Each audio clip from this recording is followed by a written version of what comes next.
Chapter 11. I have already said that my storms of emotion have a trick of exhausting themselves. After a time I discovered that I was cold and wet, and with little pools of water about me on the stair carpet.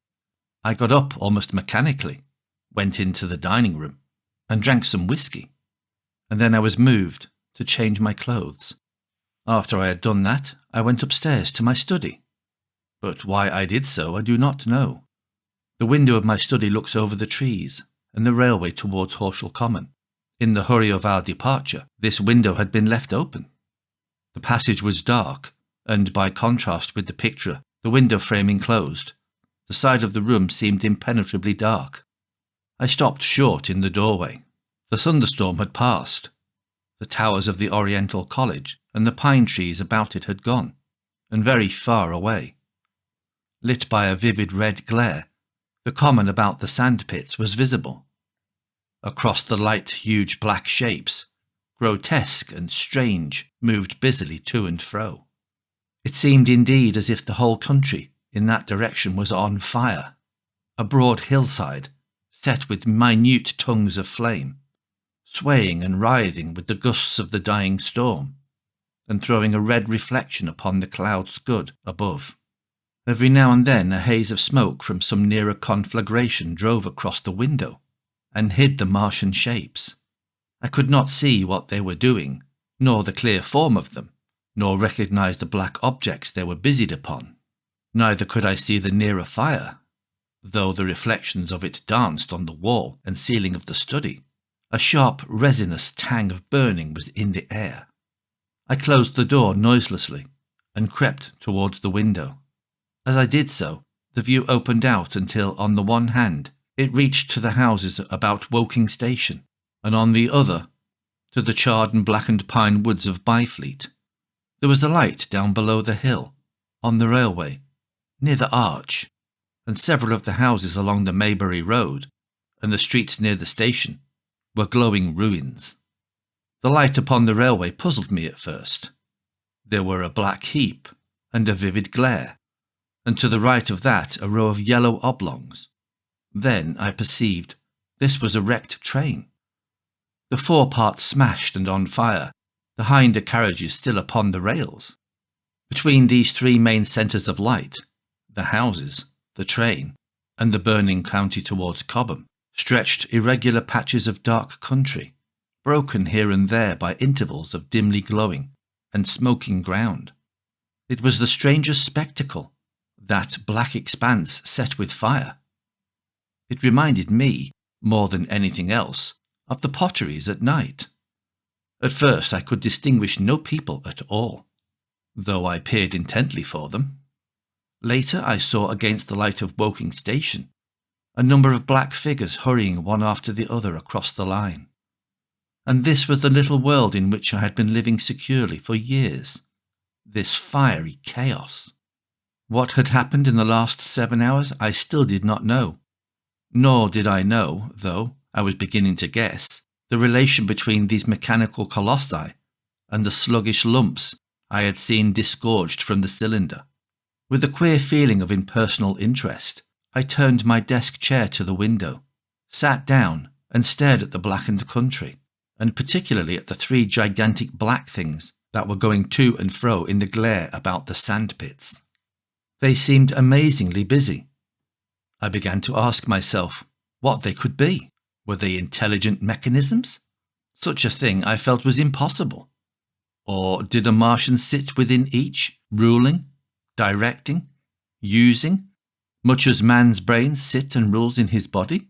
I began to compare the things to human machines, to ask myself, for the first time in my life, how an ironclad or a steam engine would seem to an intelligent lower animal.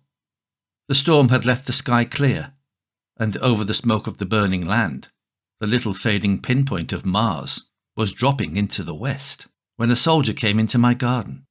I heard a light scraping at the fence, and rousing myself from the lethargy that had fallen upon me, I looked down and saw him dimly, clambering over the palings. At the sight of another human being my torpor passed, and I leaned out of the window eagerly. "Hist!" I said in a whisper. He stopped astride of the fence in doubt. Then he came over and across the lawn to the corner of the house. He bent down and stepped softly. "Who's there?" he said, also whispering, standing under the window and peering up. "Where are you going?" I asked. "God knows." "Are you trying to hide?" "That's it." "Come into the house," I said. I went down, unfastened the door and let him in, and locked the door again. I could not see his face. He was hatless and his coat was unbuttoned.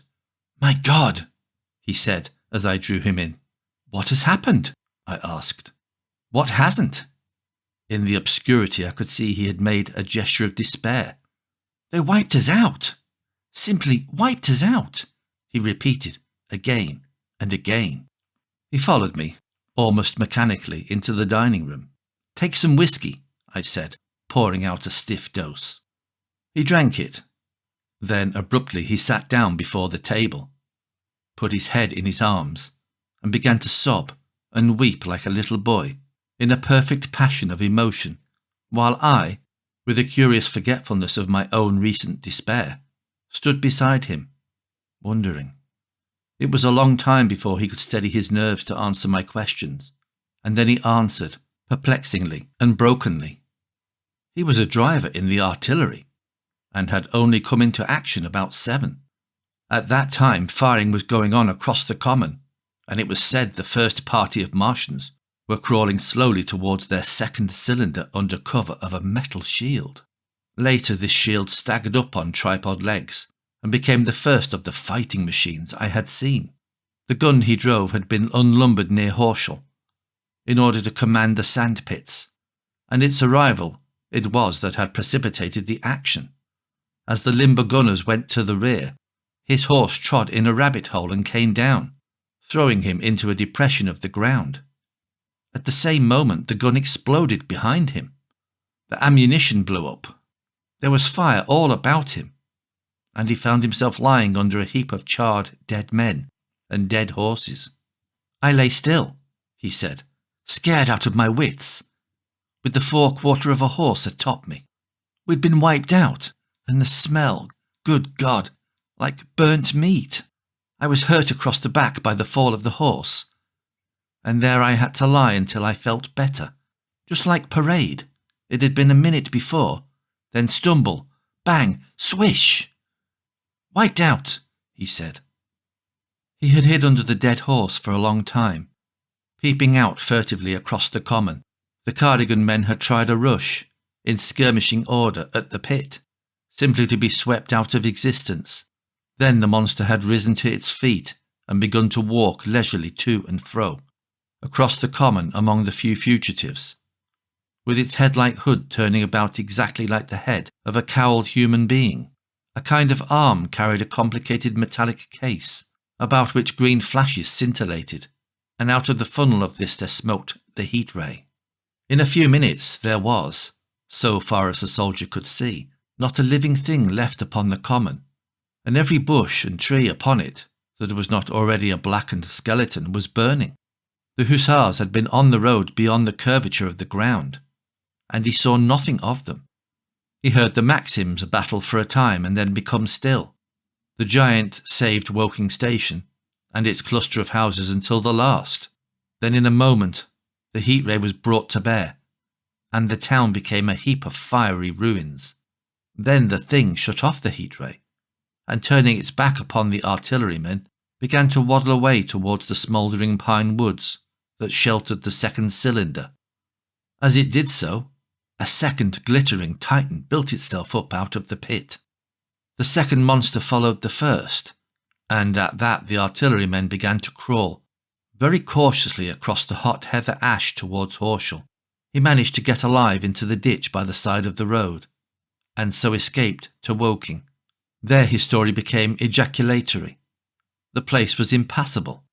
It seems there were a few people alive there, frantic for the most part, and many burned and scalded. He was turned aside by the fire, and hid among some almost scorching heaps of broken wall. As one of the Martian giants returned, he saw this one pursue a man catch him up in one of its steely tentacles, and knock his head against the trunk of a pine. At last, after nightfall, the artillerymen made a rush for it and got over the railway embankment. Since then, he had been skulking along towards Maybury, in the hope of getting out of danger Londonward. People were hiding in trenches and cellars, and many of the survivors had made off towards Woking village and Send. He had been consumed with thirst until he found one of the water mains near the railway arch smashed, and the water bubbling out like a spring upon the road. That was the story I got from him, bit by bit. He grew calmer, telling me and trying to make me see the things he had seen. He had eaten no food since midday, he told me early in his narrative, and I found some mutton and bread in the pantry and brought it into the room. We lit no lamp for fear of attracting the Martians, and ever and again our hands would touch upon bread or meat. As he talked, things about us came darkly out of the darkness, and the trampled bushes and broken rose trees outside the window grew distinct. It would seem that a number of men or animals had rushed across the lawn. I began to see his face, blackened and haggard, as no doubt mine was also. When we had finished eating, we went softly upstairs to my study, and I looked again out of the open window. In one night the valley had become a valley of ashes. The fires had dwindled now. Where flames had been, there were now streamers of smoke, but the countless ruins of shattered and gutted houses, and blasted and blackened trees that the night had hidden stood out now, gaunt and terrible in the pitiless light of dawn. Yet here and there some object had had luck to escape. A white railway signal here, the end of a greenhouse there, white and fresh amid the wreckage. Never before in the history of warfare had destruction been so indiscriminate and so universal. And shining with the growing light of the east, 3 of the metallic giants stood about the pit, their cowls rotating as though they were surveying the desolation they had made. It seemed to me that the pit had been enlarged, and ever and again puffs of vivid green vapour streamed up and out of it towards the brightening dawn, streamed up, whirled, broke, and vanished. Beyond were the pillars of fire about Cobham. They became pillars of bloodshot smoke at the first touch of day.